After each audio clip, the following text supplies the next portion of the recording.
Welcome to the Keystone Higher Ed Chats. We've got in this podcast we interview leaders about a range of topics in higher education, and I'm super excited today to have Dr. Lori White, the president of Depauw University. We're going to cover a lot of very interesting topics: the university itself, the future of liberal arts colleges, diversity of staff and students, women in leadership, women of color in leadership. So full range of topics. So I'm really excited. So welcome, Lori, to the podcast. Thank you so much. Thank you so much. And I guess just to start off, it'd be great just to hear a little bit more about yourself and Depauw University, just to launch things.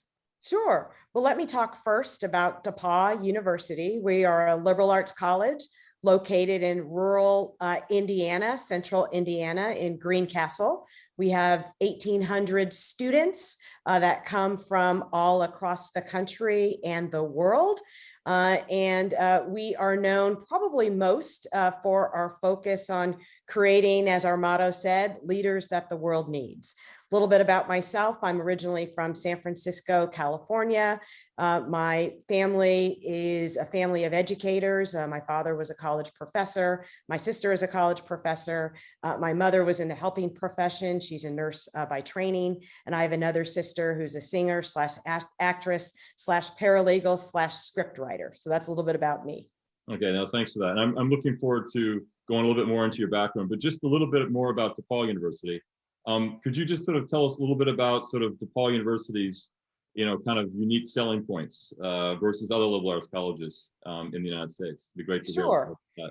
Well, I certainly have to start by talking about some of our famous alums. So I selected 4 from the list of many, just to give you a sense of the diversity of our graduates. We have an astronaut, Joe Allen.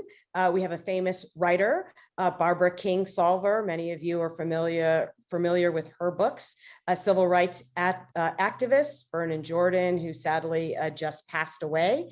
And a man after my own heart, because I love sports, Bill Rasmussen, the founder of ESPN. And so what I would say that we are most known for is being able to provide a liberal arts education that really truly gives our graduates the opportunity to be leaders in a wide range of professions. Okay, no, that's really helpful. So now just sort of a little bit more about you in terms of your background, because one of the things that I always love to talk about is sort of how people go from point A to point B in terms of the career. So I just would love to hear a little bit more about your career path, your journey, from getting a PhD from Stanford in education leadership to being president of the university. Just be great to hear a little bit more about the journey from there to here. Sure. Yeah. I have to start way before I got my PhD from Stanford. I did my undergraduate work at the University of California, Berkeley. And I start there because Berkeley is an incredible institution, and I got great academic training. But I probably should have gone to a school like Depauw, which is so much smaller than UC Berkeley, which has 30,000 plus students. And when I arrived on the Berkeley campus, I was lost. I was intimidated by my perception that everybody at UC Berkeley was smarter than I was. I didn't do any of the things that I advise my students to do, which is to seek out a relationship with a faculty member, find a mentor, utilize resources when I was struggling. And so when I graduated with my undergraduate degree in English and psychology, I truly was not sure what I wanted to do. I originally thought I wanted to be a psychologist like my father. I think our parents are our first professional role models. And when I finally realized I had my own problems and didn't want to listen to everybody else's the rest of my life, I had to then figure out what it is that I wanted to do. And it was my father who suggested that I think about getting a job working on a college campus. And of course, all of us know what faculty members do in higher education, but most of us don't think about the fact that there are many other people that work at the university to make sure that the university runs well and to make sure that students get the support that they need to be able to thrive. And when I discovered that there were people that mentored students, advised students, poured into students in ways ways that enabled students to be much more self-confident about their ability to realize whatever it is that they wanted to do with their lives. I said, I want to do what those people do. And so for the last 40 years, I've worked in higher education, primarily on the student affairs side. And those are the people that work to connect students with resources on campus. And it wasn't until about 10 years after I received my undergraduate degree that I finally realized I should go back and get my PhD. And as you said, I went to Stanford and got a PhD in higher ed administration. And then along the way, mentors said to me, Lori, you really should think about being a college president. It wasn't something that I aspired to do or to be, but sometimes, as I tell women and people of color in particular, sometimes we limit what we think we're capable of achieving, and it takes somebody to push us out of the comfortable nest that we've made for ourselves. And that indeed happened to me. I was nominated by another college president, ironically a woman, to think about the Depauw opportunity. I went for the interview, and as I told folks, I never imagined I would get the job. I went for practice, but I guess I was more prepared than I thought that I was. And when offered the opportunity, I'm the very first woman to be president of Depauw. I'm the first African-American to be president of Depauw, and I was inspired by the idea that I could be a role model for others and encourage young women, people of color, and others who might not see themselves as college presidents to aspire to that role. No, I mean, it's a really inspiring story. And one thing I'd be interested in hearing more when you kind of look back, what do you think have been the keys to your success during this journey, like sort of the key things in your mind? So some of the key things, I've had incredible mentors. Yeah. And I don't think any of us get to where we are without being encouraged by others along the way. So mentors that have decided that they want to become my mentors, and other mentors that I've identified. So that's certainly been a key to my success. I think I've certainly been privileged to have parents that are college educated and have really emphasized not only that my sisters and I could be whatever it is that we chose, but also really encouraging us to pay life forward and to take on roles in which we can, as I said, be role models and mentors and encouragers of others. So I think that that's been helpful as well. I think that, I always tell folks, I don't always know how I am going to achieve a particular goal, but I always try to push and stretch myself and to not be afraid of taking that next step. And so I think that that's also helped me along the way, as well as just an incredible set of experiences, both successes and failures that have enabled me to each step of the way build on what I have learned at my previous job or role and take that with me into the next opportunity. So that's great. Now, just in terms of like being a college, university president, I'd love to hear like what a typical day is for you. I mean, maybe there is no typical day. I mean, if someone asked me that question, there wouldn't be a typical day. But I'd just be interested to hear more about what it's like to be a college president, and also your philosophy on leadership. Sort of your viewpoints and what makes for a great leader, number one, and also what makes for a great leader of an academic institution. So this has been quite the interesting year. So this is my very first year as a college president, and I took over during COVID. And so I don't know if next year is going to be anything like this past year.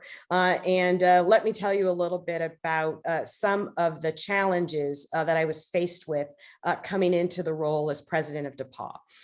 So the first big challenge was to decide whether we were going to open at all this year and whether we were going to be able to open to provide instruction in person for our students.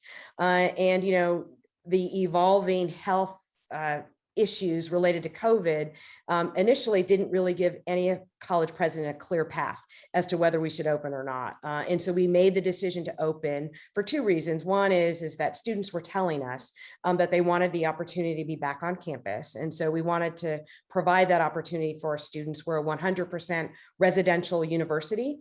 And so to deliver all of our instruction another year 100% online was not something that we thought was part of our identity as a liberal arts college. And so that was the first set of decisions that we had to make.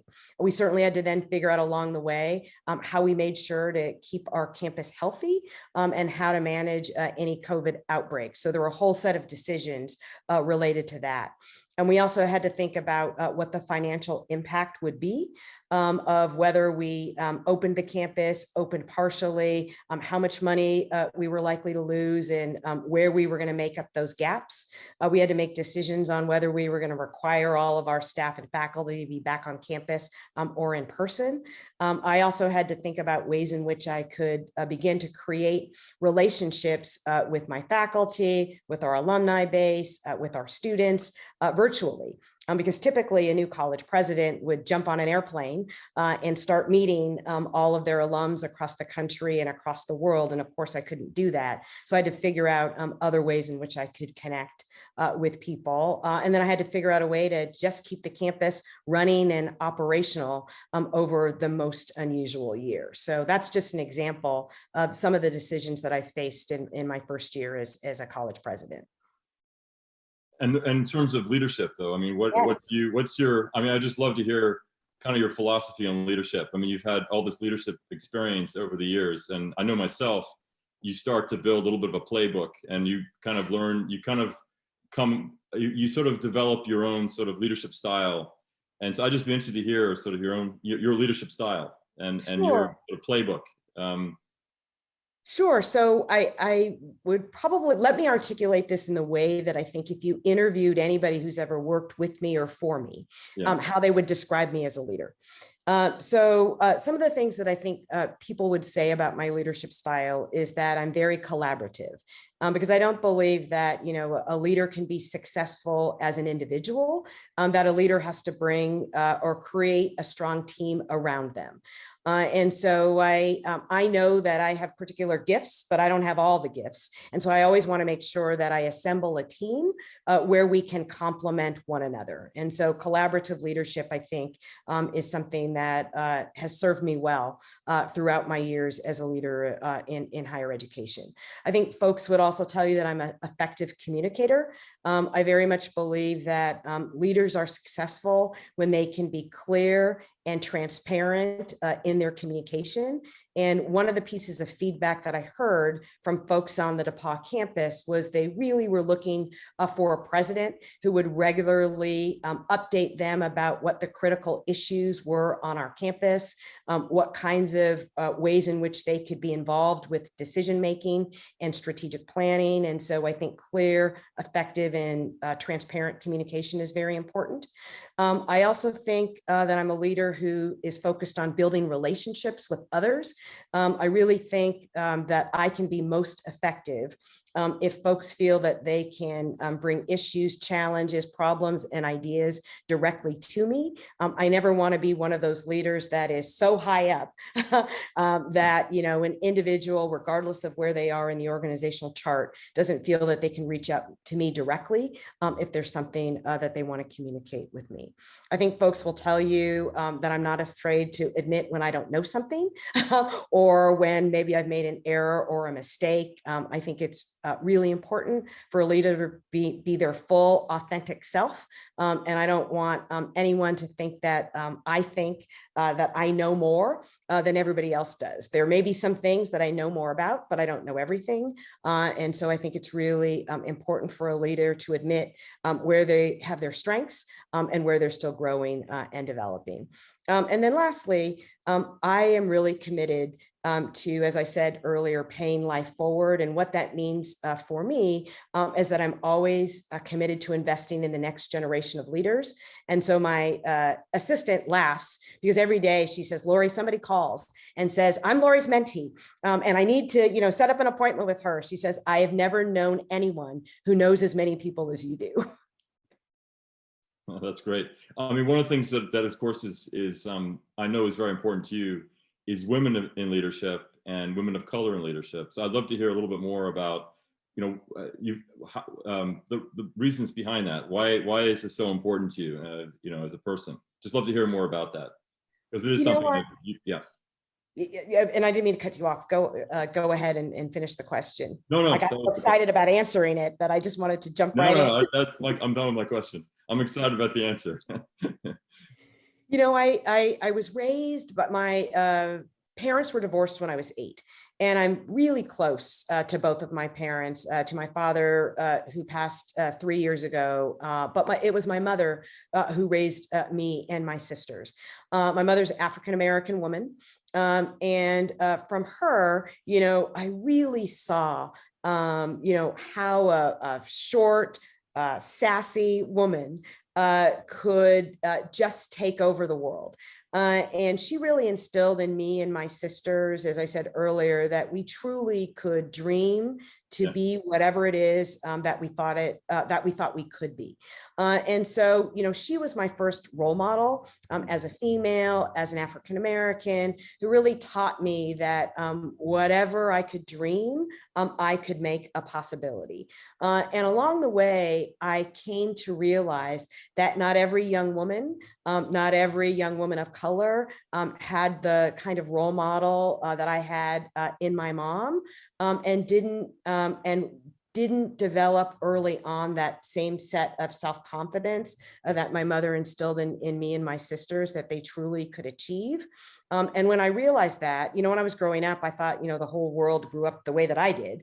And it wasn't until I started working and I started working with other young women that I realized that they didn't have that same foundation. And so I committed myself then to do whatever it was that I could to try to instill self-confidence in those young women and to try to help them see that it was possible for them to realize their hopes and their dreams.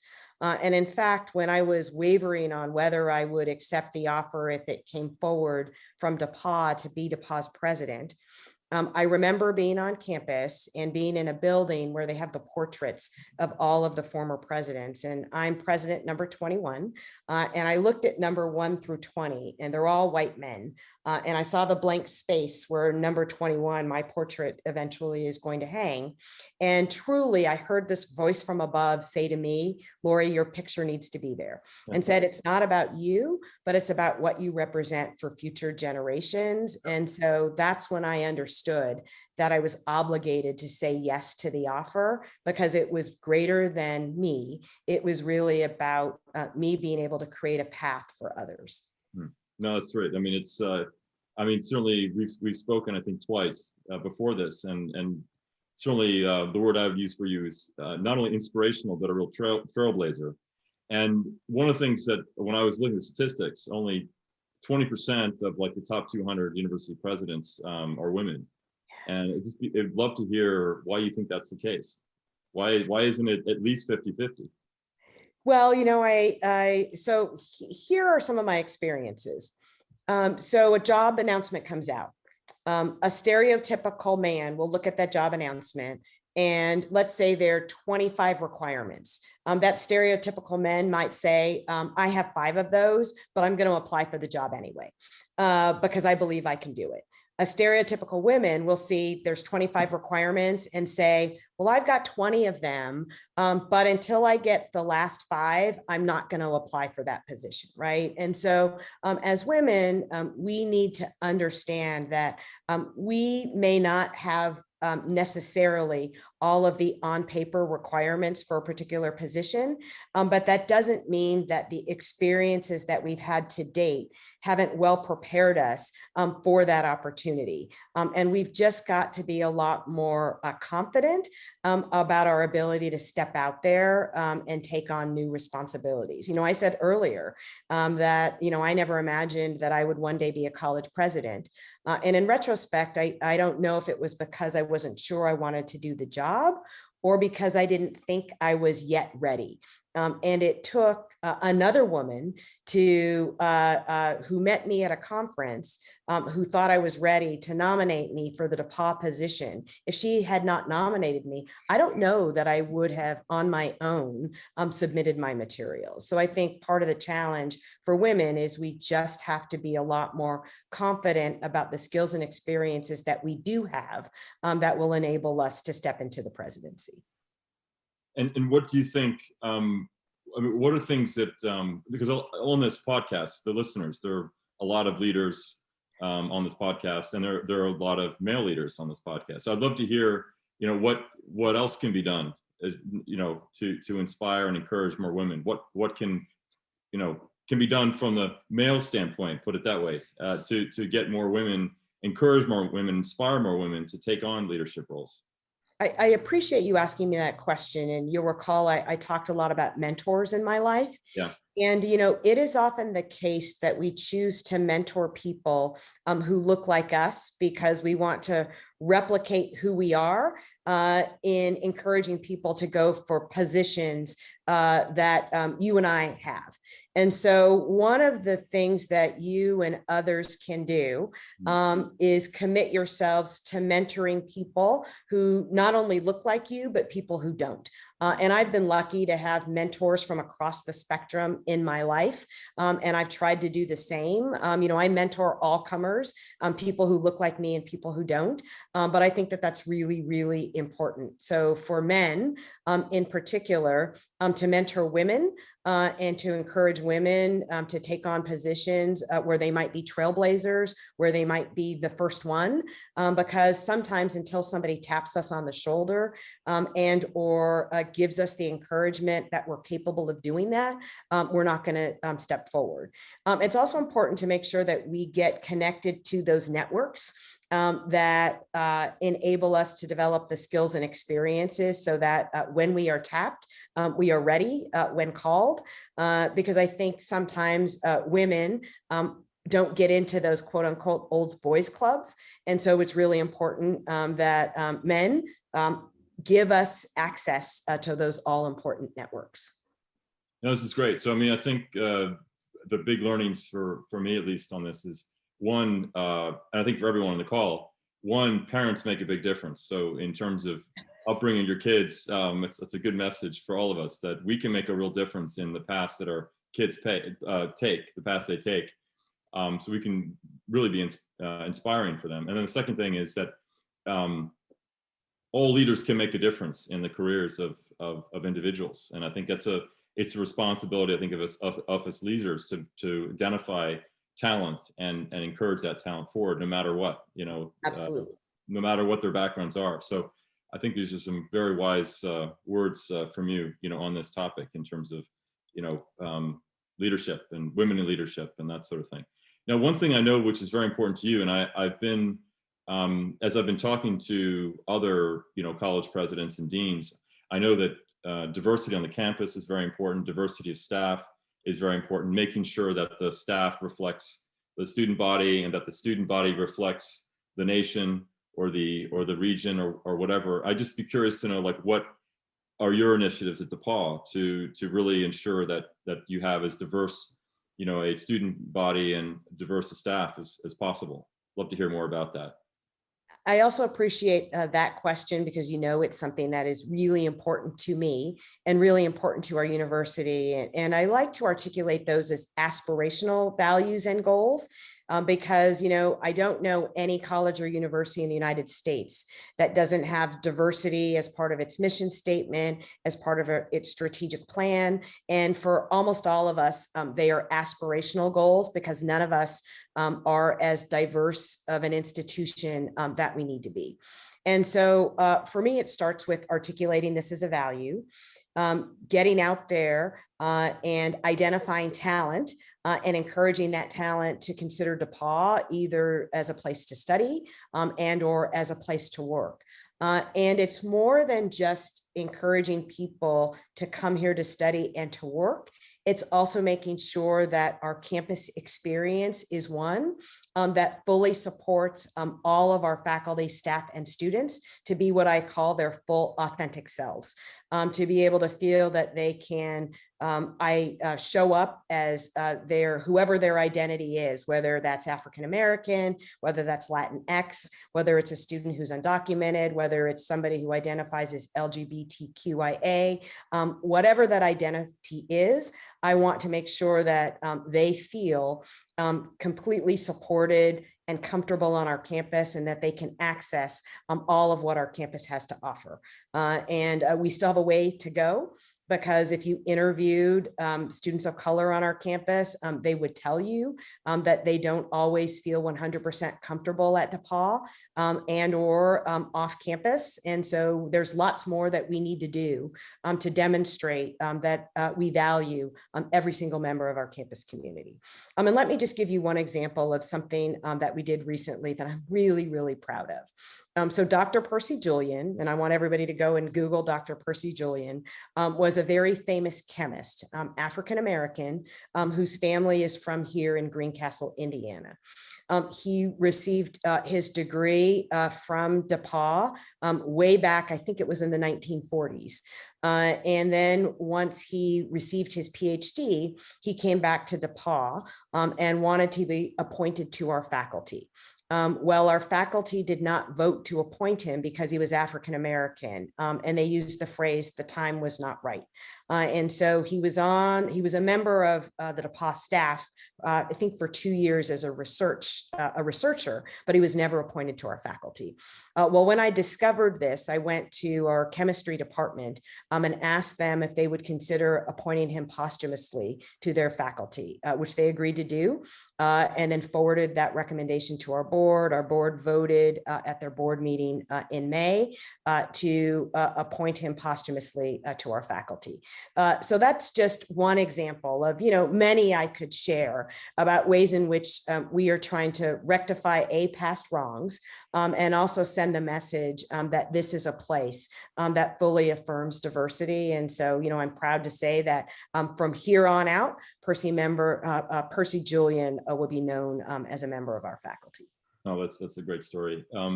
And I see that you have a big focus on diversity. And one thing also that you pointed out when we spoke earlier, you've had record intake international students. That's another element of diversity as well. And I'd love to hear what has been, and I think you said this last year has been like a record intake. Yes. For Depauw. So I'd love to hear, and I think everyone would love to hear as well, is the keys to success. Why have you been so successful in the last 12 months? What have been the keys to success for attracting so many international students? So what's been the key to success is if you create a great experience for students while they're here, they will go out and recruit other students to come to Depauw. And so we've had a history of having international students at Depauw. And in this incoming class, the class of 2025, we'll have, I think it's 110 international students in our first year class, which is the largest ever, including, I think, 50 students from Vietnam. And we happen to have a student who's graduating, who's Vietnamese, who had an incredible experience. And he went back to Vietnam, went back to his high school and encouraged his fellow classmates to consider Depauw. And when you think about, the distance, both physically and psychologically for, somebody from Vietnam to come all the way to central Indiana to go to college, the fact that we provided such an incredible experience to this young man and to other international students has encouraged others to consider Depauw. So I'm really excited that international students see us as a college of choice for them and want to make sure that we continue to support international students to come to Depauw. That's great. I'm a huge believer in cultural exchanges between the United States and other parts of the world, both ways. So it's great to hear that you've had such a good intake. And we did a survey recently of foreigners interested in the United States, and I think the future is very bright for U.S. universities when it comes to international students. I think there's a real desire for many international students to study in the United States now. Great. Well, come on to Depauw. Yeah, no, it's great.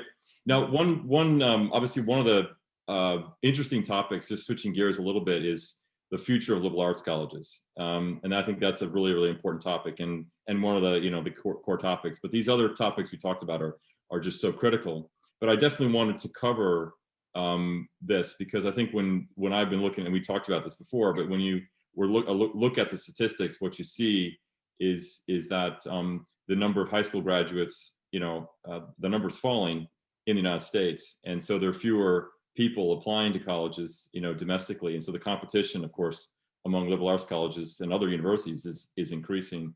And then the other issue that I have observed is just from reading and talking to people is this mismatch of skills where you have the needs of businesses in businesses and institutions not matching up with the skills that students are having when they graduate.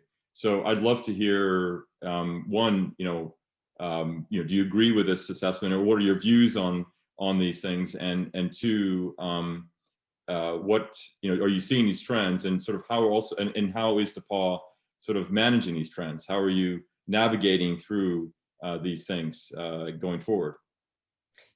That is the question of the day for higher ed generally, and for liberal arts colleges specifically. As you said, there is what's called an enrollment cliff, where there are fewer traditional college age students and many more universities. So the competition for those students is quite fierce. And liberal arts colleges, by their nature, are small. And most of them, I think all of them, are private, and they're quite expensive. And so we've got to do a better job of articulating the value proposition for liberal arts colleges for prospective students and their families, particularly because where the growth is occurring amongst prospective college students is among students who have historically been underrepresented in higher education. So more first generation students, more students of color, and more students from regions of the country where liberal arts colleges are not prolific, right? So liberal arts colleges are prolific in the Midwest and in the East, and where the demographics are growing or shifting to the South and to the Southwest. So, colleges like Depauw have a huge challenge, right? We've got to better articulate our value proposition, and we also have to identify students who might not, we've either not typically recruited, or who might not have knowledge about what liberal arts colleges are all about. And so I want to answer your question related to whether there's a mismatch between what employers need and what we are providing to students by way of the educational experience. This is actually where I think liberal arts colleges have a strength, but I think we've got to do a better job of articulating that, right? Because liberal arts colleges are focused not traditionally on preparing students for particular careers.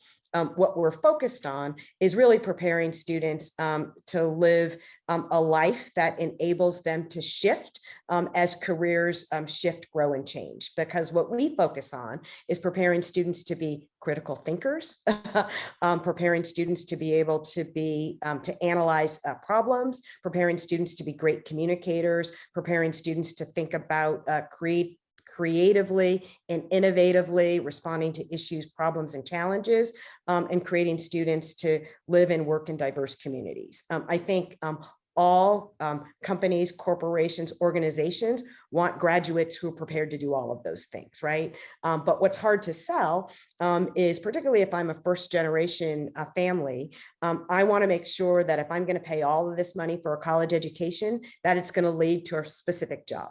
And so I think what liberal arts colleges have to do a better job of is to not be afraid to link our majors to particular careers, and to be able to better articulate that to families. So for example, now, if you were to go on the Depauw website, you will see what we call pathways, where we have said, for example, we don't have a journalism major, but let's say you're interested in journalism, we'll be able to tell you what particular set of courses you can put together if you want to a career in journalism. Same with, we know that anybody who wants to go to medical school can really major in anything, but we want to make it clear what the pathway is for a student who goes to Depauw who wants to go to medical school. Similar if you want to, be involved in a particular business or something like that. So I think that for liberal arts colleges, while I would make the claim every day that I think we well prepare our graduates for success, for jobs that exist today and for jobs that haven't even been imagined, I also acknowledge that we've got to do a better job of more clearly linking that for our prospective students and their families. Yeah. So on this topic, very important topic, how are you working with? How are you working with institutions Yes. and corporations in the area? I'd love to hear a little bit more about how you're doing that. I'm sure others would as well, just to learn from the approach that you're taking to Depauw. Sure. So I think it's twofold. One is it starts, I think, with working with our faculty to get our faculty, again, to be unafraid to think about the ways in which what they teach and their courses links to particular set of job prospects, because that's not necessarily what liberal arts faculty have really thought of before. And so I think we've got to spend more time working with our faculty to think about ways in which they translate the excellent teaching and education that they're providing to our students in ways that, again, I think are more accessible to families and to prospective students. So that's on the one hand. And then on the other hand, I think we also have to work more closely with employers to ask employers, first of all, how well are our graduates doing in the jobs that we have placed them in your companies? Where do you see the gaps? And wherever you see those gaps, can we feed that back in to our curriculum so that we're doing a better job of preparing our students for what it is that you say it is that you need? So I know our Career Center, for example, regularly connects with employers, because we want to make sure that we can place our students in jobs, and then B, getting that feedback from our employers about how well our students are doing, and again, where we might have some of those gaps. Okay, yeah, that's great. Yeah, it seems to be a greater focus just across the board of trying to be more connected with the business community and institutions, non-business institutions, to ensure that there's a path, as you said, for kids graduating, they can graduate into jobs. One thing, it's related as in the future of liberal arts colleges, and I think that certainly the whole COVID situation has been a kind of a big catalyst. And I do you see? I mean, how do you see the typical liberal arts college in 10 years? How different will the liberal arts college of 2030 be compared to 2020? And do you see COVID-19, do you see that as a real catalyst to really transform? Is that transformative? Is COVID-19 transformative? And if so, what does a liberal arts college look like in 2030? I think it absolutely is. As folks say, never waste a good crisis, right? Yeah. So there were some silver linings with COVID for liberal arts colleges. And then there were also some ways in which COVID, I think, is going to forever change liberal arts colleges. So let me respond to that with both of those. Yeah. So the silver lining is that students have told us that they don't want to have all of their courses online, right? So, for those folks who thought before COVID that all colleges and universities could shift to a much more virtual format. And that might be a way to, reduce the time to degree, to be more flexible for students' learning styles, and to save students and families money in pursuing their college education. There's some truth to that, and I'll come back to that in a minute. What our students told us is they want to be back on campus, that they miss the opportunity to live on campus, to live in the residence halls, to be in community with their faculty, with fellow students and all of that. Our students do not want to have Zoom school next year. So I think the silver lining was that COVID reinforced the value of the residential experience, which I think some people weren't so sure about. So I think that has been the silver lining for small liberal arts colleges like Depauw, is there is great value in the residential experience that we have sold and that we value very much. Our students tell us that they value that too. At the same time, liberal arts colleges, I don't think ever would have thought themselves capable or interested in delivering virtual instruction. And so now that we know, A, that we can, and B, that there will still be opportunities for us to do that. So I don't know, and I shouldn't say that, I do know that we're never going to be a 100% virtual university. Depauw will not be, but we know that we can use virtual tools to deliver instruction instruction. And in some ways, there may be some courses that better lend themselves to be delivered virtually than in person. So here's an example. We offered a leadership in the liberal arts course to our students last year virtually. And we had a great set of speakers, including Condoleezza Rice, former Secretary of State, and then some of our famous alumni. We never would have been able to fly all those speakers to Depauw to offer the course. And if we'd offered it, we probably would have offered it to a small subset of our students who would have had to apply because our typical courses are 12 to 15 students, which means that so many of our students who wanted to take the class would not have been able to. This year, we were able to offer it virtually to about 100 students.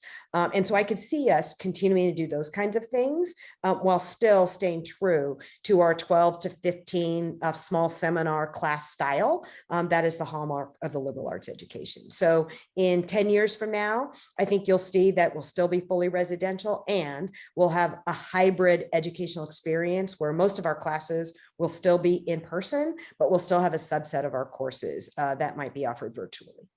Do you think that it'll be, you have two models where it's on campus and then hybrid, or do you see the third model where you offer degrees virtually, so someone anywhere in the world can take the degree online without being on campus? Do you see that possibility? No, I do see that possibility. I don't think we would have considered that previous. But I also think, again, liberal arts colleges have to be willing to expand their thinking about what a liberal arts college or what a liberal arts education is all about. And so I certainly could see us, for example, particularly at the graduate level, offering virtual education for somebody who might only set foot on campus twice, maybe once for orientation and once when they graduate, but being able to offer that fully online in ways that I don't know that we would have considered before. And I think that that's going to be key to our survival because, being able to continue to offer only education to 1,800 students is a tough financial model. And so I think we're going to have to think about ways to not only expand our reach as an institution. So I think we've got a very valuable product, but also ways that we can generate income. Yeah. So it's yeah. So it's basically you see that as a incremental revenue opportunity, long-term revenue opportunity to extend your reach and drive more revenue and educate more students and et cetera. No, that's great to hear, because that's sort of what you'd expect, right? What COVID-19's done is it's forced universities in general to really learn quickly. Absolutely. Yeah. To be, as you said, learn how to teach virtually super quickly. And then all of a sudden, your professors are trained to teach virtually. You have you have a lot of content that can be used virtually. So that's what you'd expect, and it's great to hear that that's the direction that you see things going. And that makes one more optimistic about, in a way, the future of education, because it just means that more and more people can have access to education. Because the challenge is, if you want to get a good liberal arts education and you're living elsewhere in the world, it may be very difficult for you to travel to the US, maybe for family reasons or job reasons. And now you will be able to get access to a high quality education no matter where you are, and not have to set foot on campus. Although, as you said, maybe they come at orientation and graduation, but they can take classes elsewhere. So I think it's exciting. It's an exciting new world where really the number of students in higher education can really expand quite a lot for that reason. Absolutely. Greater and access. when you think, right, that's exactly it. When you think about greater access. Greater access. The other thing the pandemic has shown higher ed is that we actually can change quickly, because, higher ed moves like a slow moving freight train. Yeah. We don't change very quickly. And, COVID taught us, oh, wow, we actually can pivot when we need to, and we can change much more quickly than any of us ever imagined that we could. Yeah, so it's a confidence booster, I guess, to some extent. Yeah. So that's in talking about the future of liberal arts colleges. Another topic which always comes into play is sports, and I know you have an interest in sports, as do I. I'd love to hear sort of, because of course what has happened, you've seen at least some liberal arts colleges have cut back on sports programs, but I just love to hear the future of sports, from a Depauw perspective. How do you see sports factoring into the educational experience and, going forward? Do you see any changes or in any way, or status quo, or how do you see? So, and I'm a huge sports fan, Yeah. and I have worked until I came to DePauw and the university where I was previous, Washington University in St. Louis. I had always been at colleges and universities that had Division I sports. And now I'm at an institution that has Division III sports. And I'm a great fan of both, but for very different reasons. At the Division I level, it's really semi-professional. I, like you, am closely following the legislation that will enable student athletes in Division I to finally profit off their name and their likeness. A lot of that, I think, is going to have fundamental change for the Division I athletic experience in ways that probably needed to happen much long ago.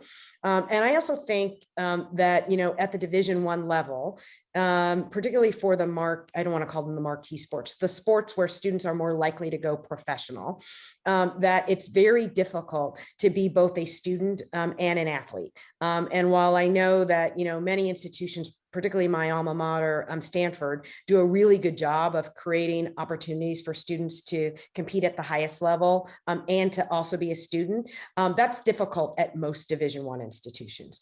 So that's why I really value the Division III athletic experience, because it enables students to compete at a very, very high level, and also enables students to really get the full richness of the college experience without having to choose between being an athlete and being a student.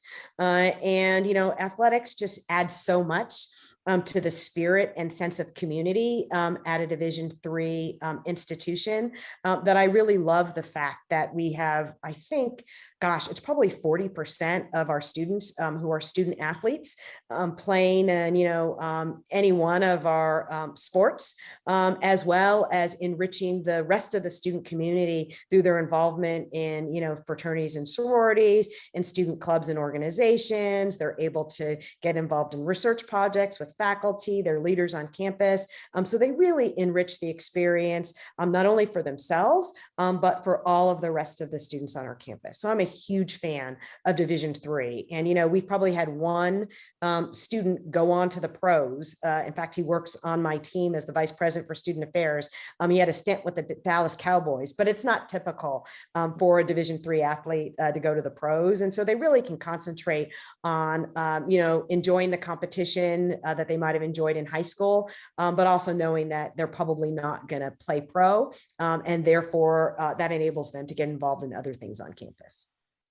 Yeah, no, that's great. Great to hear that, sports is alive and well and Yes. will continue to thrive at DePauw. No, that's great. I think I agree with you 100% about the college experience, and it also just enables more students to come to university. I think what we see here is at Keystone is with international students. U.S. colleges offer a path for many international students to go to college in the United States through sports. Now, sort of my sort of final question, and then we have some questions from the audience as well. So you've been with the university just, I guess, over a little bit over a year, and it's been a interesting experience. Not what you expected, really. I mean, COVID-19. So I just love to hear what excites you most about being the president of DePauw, and what are your big plans for DePauw? I mean, what's your 5-year plan? What do you want DePauw to look like in 5 years? So let me start with the second. Yeah. So the 5-year plan, we're the #1 liberal arts college in the state of Indiana. I want us to be the #1 liberal arts college in the country. And so, the competitive side of me wants to make sure that when people think about the top liberal arts colleges in the US, that DePauw is amongst them. And so we're working on a strategic plan that I can't yet announce because our board has yet to vote on that. But, come back to me in October and I'll tell you all about it. But we have some really exciting, bold ideas for DePauw that I think really will position ourselves to be one of the top liberal arts colleges in the country, and one that I think others will want to emulate. So that's my vision for the university. And what I'm most excited about is I'm really excited, as I tell people, I kind of get a do-over for my first year as president. So I'm excited about the opportunity to actually meet people in person. I actually haven't met most of the faculty, most of the students, and most of the people that I work with in person, because we've been largely virtual all year. So I'm excited to be able to develop relationships with the members of my campus community. I'm excited to be much more involved in the larger city of Greencastle and Indianapolis, because I want the city and the state to see Depauw as a player in creating access to higher education for folks who live in our state, for connecting with Depauw for potential business opportunities. So I'm really excited about the opportunity also to be just much more visible here in the state. And then lastly, I'm excited about being able to get out there and recruit the next generation of students to come to this great university. Great stuff. Very inspiring. So we have some minutes for some questions, and I'll just jump right into the questions here. I'll just combine question number one and question number two are pretty similar, and I think it's from people who are trying to figure out how to navigate, I guess, in maybe more of a male environment, to sort of how to sort of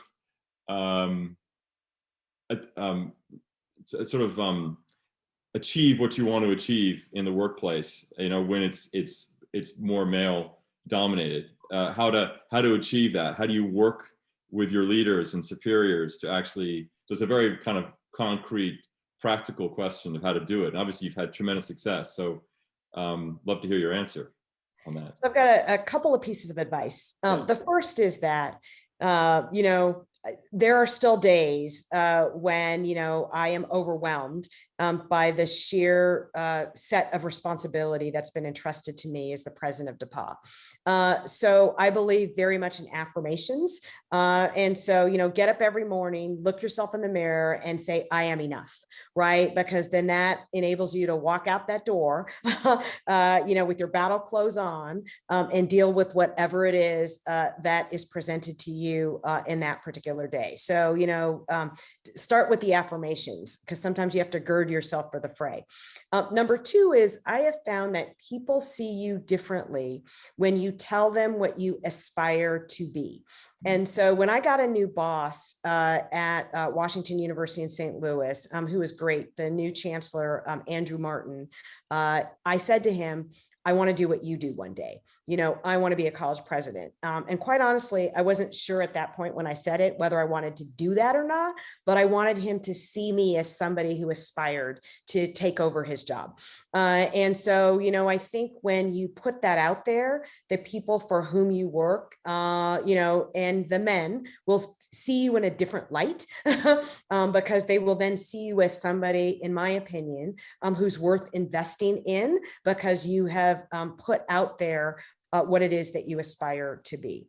And then third, I can't say this enough, and I know I've said it a lot already, but find somebody who really can be a mentor, and that angel on your shoulder who can help guide your path. Sometimes that may be your boss, but sometimes it's not. Not every boss wants to be a mentor or is comfortable in that role, but there's somebody else who will want to take on that role for you. And, again, as I said, I wouldn't be where I am without having those people who've invested in me. So find somebody who's willing to invest in you and to help shepherd you to get you to where it is that you want to be. No, that's great. No, thanks for that. Just to jump into the next question, there's a question about the frequency of checking in with employers to see how well Depauw is preparing its students.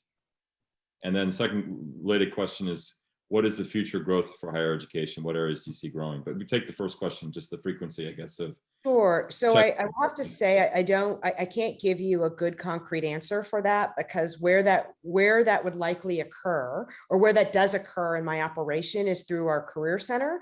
And so I don't know the regularity with which they're checking in with employers, but I do know that that is occurring, because that's so important for us in terms of feedback loop. We want to make sure that the people we place in particular corporations and organizations are doing well, and we want to know where the gaps are, so so that we can feed that back into our curriculum and our preparation with our students. And it's certainly something I, as president, want to do more of when I'm able to get out there on the road, to be able to talk to those folks that have employed our students and the people that haven't, because I want to know why you're not hiring our students and what I can do, how I can convince you to hire our graduates. So I'll have to get back to you on that one. If you want to connect with me offline to have a conversation about that, I'd be happy to.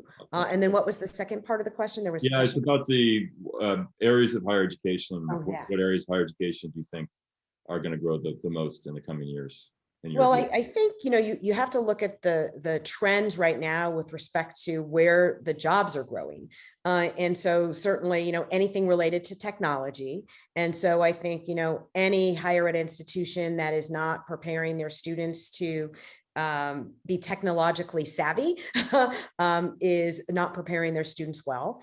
The healthcare industry is exploding in all kinds of ways. And so I think that is going to be a potential area of growth.